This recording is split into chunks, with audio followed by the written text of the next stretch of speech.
Islam futuristik. Assalamualaikum warahmatullahi wabarakatuh. Alhamdulillahirabbil alamin. A'udzubillahi minasyaitonirrajim. Bismillahirrahmanirrahim.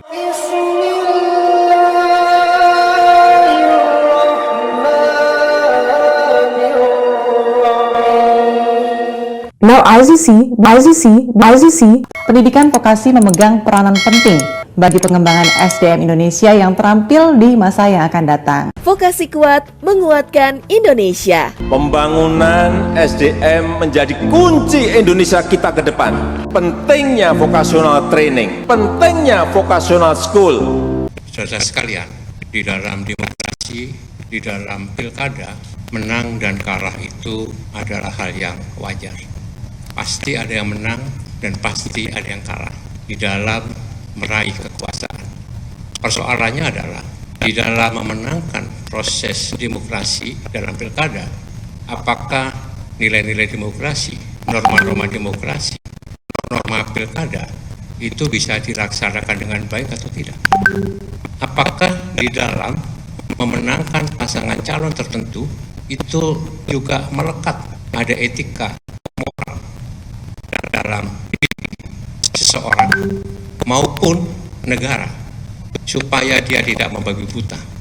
Kasus di Sumatera Utara itu sangat jelas, di mana kita sendiri berhadapan dengan Mas Bobi Nasution, mantu mantan Presiden Jokowi, yang dari wali kota menjadi gubernur Sumatera Utara. Maka berbagai macam cara dilakukan untuk bisa memenangkan Bobi Nasution melalui kecurangan-kecurangan yang menggunakan parcok, menggunakan politisi bansos, menggunakan PJ kepala daerah dan ASN. Teman-teman di Sumatera Utara sudah mengumpulkan bukti-bukti, baik itu dalam bentuk video, rekaman, kemudian surat menyurat, mencatat semua dan melaporkan kepada Bawaslu. Persoalannya seperti terjadi di Kota Medan misalnya, ternyata penyelenggara ada oknum-oknum yang sudah masuk angin. Sehingga banyak laporan-laporan yang diberikan kepada Panwas itu diabaikan. Politisasi bansos misalnya, bukan hanya membagikan beras nasional atau Bobi Nasution, tapi juga dengan amplop. Ya, secara tersebar, secara merata di beberapa wilayah. Termasuk juga intimidasi parcok kepada kepala desa untuk dijadikan sebagai tim sukses di dalam menggalang suara, dan ada oknum-oknum di Kapolsek, di Polsek untuk mengamankan suara itu. Saudara sekalian, saya bertemu dengan beberapa teman di sana, termasuk para kepala desa yang diintimidasi oleh parcok. Saya bilang sebaiknya kau bicara apa adanya dan mau bersaksi, tapi dia takut. Kenapa? Karena akan dicari-cari dan sudah dicari-cari salahnya, terutama di dalam pengelolaan dana anggaran desa. Semuanya dicatat oleh mereka sehingga mereka ketakutan. Inilah bentuk intimidasi cara senyap. Dan dia mengatakan pada saya, mohon maaf Mas Jarod, saya tidak berani. Di beberapa wilayah itu dilakukan secara masif. Praktek-praktek seperti ini adalah praktek-praktek yang melanggar isi norma, aturan, termasuk moral dan etika. Bukan persoalannya misalnya calon kita kalah suara, bukan itu. Sekali lagi, kalah menang adalah hal yang lumrah. Tapi cara untuk meraih kemenangan itulah yang kita persoalkan. Oleh karena ini menjadi pengalaman kita, sisi-sisi gelap demokrasi telah terjadi. Termasuk di dalam Pilwali Kota Medan. Bagaimana Kota Medan kemarin dihajar hujan deras dan banjir di mana-mana. Itu menunjukkan kemampuan saudara Bobi Nasution tidak mampu di dalam mengelola dan menata dan membangun kotanya. Dan bagaimana saudara-saudara kita di sana kesulitan untuk bisa datang ke TPS sehingga ada pilkada susulan di sana. Berbagai macam hal-hal yang sifatnya integritas dan kapasitas seseorang ini menjadi tidak bisa dipertanyakan apabila secara masif dilakukan politisasi bansos dan intimidasi oleh parcok maupun mengerahkan dari ASN, terutama PJ kepala daerah. Ini kasus di Sumatera Utara. Demikian Pak Jajen, Terima kasih. Baik, terima kasih. Jadi buat rekan-rekan pers, kalau tadi provinsi PD Perjuangan menang 14 di kabupaten kota, dari data sementara menang di 239 kabupaten kota. Nah, selanjutnya kepada Pak Ahmad Basarah dipersilakan. Terima kasih Pak Sekjen. Assalamualaikum warahmatullahi wabarakatuh. Salam sejahtera untuk kita semua. Teman-teman pers yang saya hormati, Pak Sekjen dan rekan-rekan DPP yang saya hormati. Saya melanjutkan apa yang sudah dijelaskan oleh Pak Sekjen dan Pak Jarod Saiful Hidayat. Konferensi pers kita pada sore hari ini bertajuk Sisi Gelap Demokrasi. PD Perjuangan sebagai partai politik yang sah di Republik ini dan sesuai dengan ketentuan Undang-Undang Partai Politik, salah satu tugas partai politik adalah sebagai sarana pendidikan politik, agregasi politik, dan komunikasi politik. Oleh karena itu dalam kesempatan yang berbahagia ini, pasca pencoblosan Pilkada serentak 2024, pertama, menggarisbawahi apa yang sudah disampaikan oleh Pak Sekjen tadi, bahwa di tengah berbagai upaya yang terstruktur, sistematis, dan masif berusaha untuk menghancurkan Partai Demokrasi Indonesia Perjuangan, lagi-lagi Tuhan tetap memberikan rahmat dan kekuatan kepada Perjuangan sehingga rakyat Indonesia tetap memberikan dukungan pada partai kami, sehingga setidak-tidaknya pasca penghitungan quick count yang sama-sama sudah kita ikuti, PDI Perjuangan di tengah upaya memarginalisasi dari berbagai pihak, justru untuk Pilgub serentak seluruh Indonesia mengalami peningkatan, dan juga untuk Pilkada Kabupaten Kota seluruh Indonesia juga mengalami peningkatan. Oleh karena itu, saya atas nama DPP yang hadir di sini dan semua keluarga besar PDI Perjuangan ingin mengucapkan terima kasih yang sebesar-besarnya kepada segenap rakyat Indonesia yang masih memiliki hati nurani dan keberanian untuk menentukan pilihan sesuai dengan hati nuraninya masing-masing. Kami akan jaga kepercayaan ini untuk terus mengawal menjaga demokrasi Pancasila bangsa Indonesia yang diamanatkan oleh para pendiri bangsa. Namun demikian, kami juga tidak ingin bicara sekedar menang dan kalah. Karena bagi kami, election atau pilkada atau pileg dan pilpres, dia sekedar salah satu bagian dari sebuah peradaban demokrasi. Di mana demokrasi yang beresensikan demos dan kratos, kedaulatan yang berada di tangan rakyat dan tidak boleh diintervensi oleh siapapun yang bukan merupakan bagian dari proses elektoral itu sendiri, tidak boleh terjadi lagi. Khusus daerah yang saya mendapatkan penugasan Ketua Umum, sebagai pengampu di Provinsi Banten bersama dengan Ibu Ripka Ciptaning, teman-teman pers saya kira sudah mengikuti sejak awal PDI Perjuangan berusaha ditinggalkan untuk tidak bisa ikut pilkada di Provinsi Banten.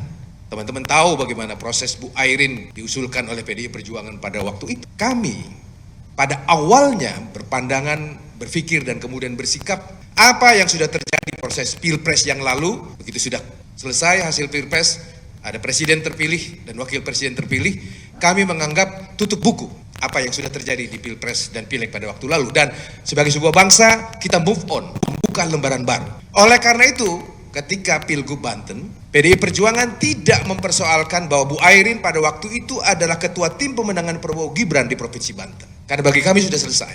Kami melihat Bu Airin sebagai salah seorang kader yang ada di Provinsi Banten, yang punya kompetensi, punya skill, punya integritas, dan punya dukungan rakyat, karena sebagai anggota DPR dia terpilih dengan suara cukup terbanyak.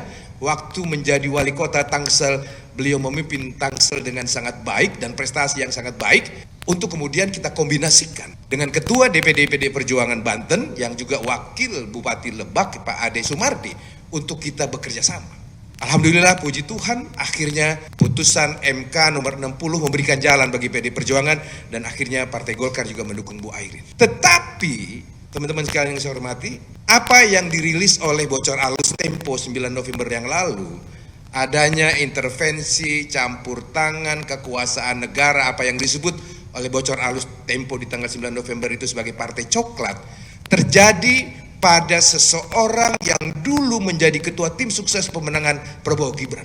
Bagi saya ini adalah anomali pertama. Respon anomali hasil Pilkada Banten bukan hanya dari kami, teman-teman media saya kira yang hadir di sini sebagian juga mengatakan, Mas Bas, kami prihatin dengan hasil pemilu Banten karena itu adalah anomali. Ya benar, ya. Anomali yang pertama di luar nalar kami. Seorang Airin, ketua tim pemenangan Prabowo Gibran, sukses pemenangan Prabowo Gibran di Banten. Pada saat dia menjadi calon gubernur, harus mengalami intervensi kekuasaan untuk menggagalkan kemenangan. Anomali yang kedua adalah, saya bicara dengan ketua bidang pemilu, kepala daerah Pak Deddy Sitorus, dia ahli komunikasi politik. Realistis nggak sebuah hasil survei yang hamil 1 minggu melaporkan perbandingan yang sangat signifikan antara proses survei suara Airin dengan kandidat yang lainnya di atas 70% up, kemudian hanya dalam waktu beberapa hari saja bisa berubah secara signifikan. Anomali yang kedua. Oleh karena itu, teman-teman pers yang saya hormati, saya juga mendapatkan arahan dari Pak Sekjen bahwa lagi-lagi urusan pilkada bukan urusan kalah menang. Jangan sampai ada pembicaraan di daerah yang kalah, kita lalu kemudian melakukan gugatan sebagai no.